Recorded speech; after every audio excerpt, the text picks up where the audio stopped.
The hallway was too narrow for this kind of movement. Velvet rope slightly shifted. A wristband scanner beeped twice instead of once, and the woman in gold mesh heels muttered, "Wait, that's not the right color," before checking her clipboard again. She didn't look up. Behind her, two more guests had already entered. One of them turned, stopped mid-step, squinted into the dimness, and tilted her head like she was trying to unsee what she thought she saw. The other girl, the one in the cherry vinyl jacket, laughed. Sharp, accidental. Then immediately put her hand over her mouth, eyes wide. "Shh, shh, no, no, no," someone whispered behind her, too late. The guy next to the elevator glanced over, then looked again longer, too long, as if the recalibration had to happen in layers. Phones stayed down, mostly. One came halfway out of a small pearl bag, hesitated, then disappeared. A couple stepped sideways, closer to the fake plant by the vending machine, not exactly hiding, but not hiding either. The security woman at the velvet rope finally looked up, saw the three men standing at the wrong angle to the light, too composed, too deliberate, not touching anyone, and something in her voice shifted. Were you invited?" She blinked as she said it. The man in front said nothing. Behind him, RM reached for the ID in his coat pocket, but then didn't pull it out, like he remembered something mid-move.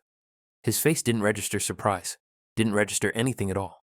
The girl with the pearl bag took a step forward, stopped. Then the man at the rope repeated louder, "Name, please, for the list." But the list was on paper, and the paper was folded, and his thumb covered the corner where the names began. One of the women from inside, not staff, not guest, something in between, leaned out, caught sight of the three at the entrance, and froze. Her mouth opened slightly like a word was supposed to come out, but she only blinked. Then two different things happened at once. Someone whispered, "No way." And someone else said, "Oh my God," with a laugh that was too loud for the hallway. The man holding the list looked over his shoulder, as if waiting for backup, but no one came. Just the low bass of music leaking through the padded double doors, and the growing shape of something wrong, unfolding with each second. RM kept standing there, not walking forward and not walking back. The hesitation wasn't loud, but it thickened the air. The clipboard woman was now checking the list again, slower, dragging a pen across a name like it would morph into something else if she stalled long enough. RM stood half a step behind the other two, not hiding, but not at the center either. And for a moment, it seemed like maybe no one was sure who was supposed to speak first. The woman in mesh heels asked again, this time quieter, as if volume might fix protocol. "You're with..." She didn't finish. One of the other guests brushing past glanced sideways, caught his profile, stopped, blinked, and then said, Wait, is that..." Not even trying to be quiet. The hallway pulled in tighter. A guy holding 2 plastic cups of orange liquor froze mid-step. His lips parted, like a tab was stuck to the roof of his mouth. He turned to his friend, or maybe just someone he'd met at coat check, and made a small circle with one hand, like a reverse wave, signaling to look now. RM shifted his weight. The girl in the cherry vinyl jacket was now texting without looking at her screen. A sound notification pinged from someone's phone nearby, and everyone flinched. The man with the list finally opened the paper, this time fully, and said a name out loud that wasn't his, then tried again, slower, guessing. The second time he got closer. Not correct, just closer. The guy next to RM, black cap, square jaw, no expression, muttered something in Korean under his breath. Clipped, almost a warning. But the girl with the pearl bag had already pulled her phone halfway up again. Screen dimmed, camera not open yet, just hovering. She didn't press record, not yet. The music behind the door shifted. New song, lower tempo, but with a snare that landed hard every 4 seconds like a countdown. The velvet rope was still between them and the entrance. The woman with the list took a breath, like she was about to call someone over. Manager, second-level security, someone higher than her clipboard. But the radio on her belt buzzed quietly, and she hesitated. "I'm sorry," she said finally, not quite meeting RM's eyes. "But I need to verify this." She gestured to the side, toward the wall, toward a space that wasn't meant to be waited in. Not rejection, but not entry either, just placement. Out of the way, but still visible. Still visible. The first photo was taken 5 seconds later. No flash, just a quiet screen lift and a tap. They stood by the wall like they didn't belong to the room or to each other. The man in the cap turned away slightly, half profile to the room, but RM didn't move. The girl with the cherry vinyl was whispering too loudly now. It's him, I swear. Look at the jaw. Look how he stands. While her friend, in a silver shrug, whispered back, That doesn't make sense. Why would he? But didn't finish. Two people walked past, glanced once, glanced again, then stopped just around the corner, pretending to look at the framed menu of cocktails like it required analysis. One of them was already opening their front-facing camera. The woman with the clipboard was now talking into her shoulder, mic hidden under fake fur. She kept nodding, mouthing, I know, while flipping pages she wasn't reading. Inside the doors, the music jumped to something faster, too fast for the tension outside, like the room beyond existed in a separate timeline. A second phone came up, then a third. One flash popped, accidental, too bright, and someone cursed under their breath. The man with the cups of orange liquor reappeared without the cups, now holding his phone chest high, not recording, but aiming, waiting for a moment that could justify the press. RM didn't flinch, but he didn't hide either. His expression wasn't blank. It was worse. It was still, like waiting for a script to start that never came. A girl in green heels walked past, did a double take so sharp she nearly tripped. Her laugh echoed and broke the rhythm of the hallway. Okay, but, sorry, that's not normal, right? She said to no one in particular. She didn't lower her voice. The man with the clipboard called a name again, but this time louder, unrelated, like trying to redirect energy. It didn't work. Behind RM, the man in the cap touched his shoulder, not visibly, just a brief connection, like a warning. RM didn't respond. A ripple went through the line. Not panic, but that flicker people get when they know something's off but haven't decided how to react yet. One girl, barely 20, pulled up a fan account side by side with the live view on her camera, held them next to each other, then mouthed, "Holy shit," without making a sound. Her hand shook. She dropped her phone. The clatter was louder than anything else in the room. Everyone looked. The sound of the phone hitting tile, sharp, flat, and too final, cracked the hallway open. The girl who dropped it laughed on instinct, loud and unfiltered, then froze mid-laugh like the echo itself made her flinch. She crouched to pick it up, but someone else was faster. A guy in a fitted blazer with a half-buttoned shirt who handed it back with a smile that didn't reach his eyes. Sorry, he said. To no one, to everyone, too late. Around them, more phones were rising. Some discreet, some blatant. A few framed low at hip level, like filming without permission, made it okay if it looked like an accident. The girl in the silver shrug backed up against the wall, muttering, We should go. We should seriously go. But she didn't. No one was going anywhere. The man with the clipboard wasn't even pretending anymore. He was watching the hallway now, eyes darting between faces, lips pressed together like waiting for orders that never came. His radio crackled again, but he didn't touch it. Too risky.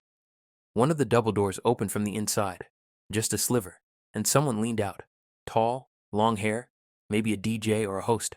But the second they saw the cluster of bodies pressed too close together in the wrong part of the venue, they slipped back inside, and the door clicked shut again. RM was still by the wall, still not moving, still not speaking. But the space around him was shifting. A group of 3 girls, too dressed for the place, too young for the time, had formed a diagonal line across the hallway. One of them was live streaming, not covertly. Fully open screen, front cam, whispered commentary. Okay, so I don't know if I'm losing my mind, but this literally looks like... She turned the camera, not at RM, but toward the man in the cap, like context would validate the scene. The man turned away. RM did not. His eyes didn't find the lens, didn't avoid it either. Just stayed where they were, not focused on anyone. That made it worse. The lack of response made the air hotter, more confusing. A couple who'd been trying to get to the bar stopped mid-step, sensed the blockade, tried to pivot casually, then got stuck between a wall and a pair of girls whispering too loudly. But if it's really him? Like, really? Here? One asked. No staff? No cordon? She said it like naming the absence made it worse than the presence. Someone sneezed. It echoed off the hallway in a strange rhythm, awkward and wet, breaking whatever script people were trying to write in their heads. Then the girl in cherry vinyl stepped forward. She was the first, not to ask, to act. She held her phone up, openly, arms extended, thumb hovering over the button. But she didn't press it. She just waited, like giving him a chance, a moment, an exit. But RM didn't move. He didn't nod. He didn't acknowledge. And so she pressed. The shutter sound was on. The click of the shutter didn't echo. It was swallowed. not by silence, but by the fractured noise of too many people trying not to react while reacting anyway. The sound wasn't loud, but it was absolute. After it, something shifted. People who had been pretending to look away now stopped pretending. 2 phones came up instantly. A third wavered midair, then dropped again. Guilt or second thoughts or both. But by then, it didn't matter. The threshold had been crossed. A guy in a navy overshirt said "fuck it" under his breath and hit record. A girl who hadn't even noticed RM 5 minutes ago was now craning her neck, phone raised above her head, standing on tiptoe like at a concert. The hallway was no longer a hallway. It was a funnel, a trap, a lens. The clipboard woman had vanished. No staff in sight, no correction coming. The man in the cap leaned toward RM, lips tight, said something almost inaudible, probably, "We have to go." But his voice didn't carry, and neither did his authority. A security badge flashed at the far end of the corridor, then disappeared again, like whoever wore it had decided not to get involved. Inside the double doors, music was still playing, bright, oblivious. But now the hallway had its own rhythm. Screen taps, hushed chaos, the uneven murmur of people filming something they weren't sure they were allowed to see. The livestream girl was narrating. "This isn't fake, I swear. He's just standing there. No entourage, no nothing." Her voice cracked mid-sentence, not with emotion, with disbelief. Then someone said it out loud, first time. "That's RM, right?" Not a whisper, full voice, the way people say a name when they're trying to make it real by saying it wrong. He didn't respond. The man in the cap touched his shoulder again, firmer. RM took half a step toward the rope, then stopped. The movement was too late, too ambiguous, too exposed. A flash went off, actual flash this time, and someone shouted, "No photos!" But it came from the wrong person, too far from any authority to matter. Laughter followed, nervous, jagged. Then the doors opened again. A staffer appeared. Not security, just a woman in black with a lanyard and a name tag. She looked at RM, then at the crowd, then at her radio, which didn't help. "Are you? Who checked you in?" she asked, not accusing, just overwhelmed. The man in the cap answered, too fast, too low. The staffer hesitated. She didn't know what to do. The crowd did. Someone called his real name, not his stage name. His name, sharp, pointed. It pierced the hallway. A girl covered her mouth. Someone else said, "Stop filming," but didn't stop themselves. A guy dropped his phone. Someone tried to grab a selfie and missed the angle. RM blinked. Once. The lanyard woman gestured toward the door. Not inside, not outside, just away. Anywhere. Just move. But there was no clean exit anymore, no discreet corridor, no vanishing point. The hallway had collapsed into exposure. And then, worst of all, someone started clapping. 1, 2, 3, slow, ironic claps, followed by a half-hearted cheer that died mid-note. It wasn't celebration. It was the sound of a system glitching.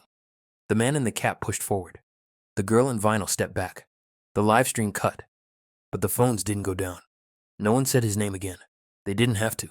The scene had already named itself. Too clear to be denied. Too wrong to explain. No one moved to stop it. No one moved to help. Just a crowd of strangers watching something that shouldn't have happened. And watching each other watching it.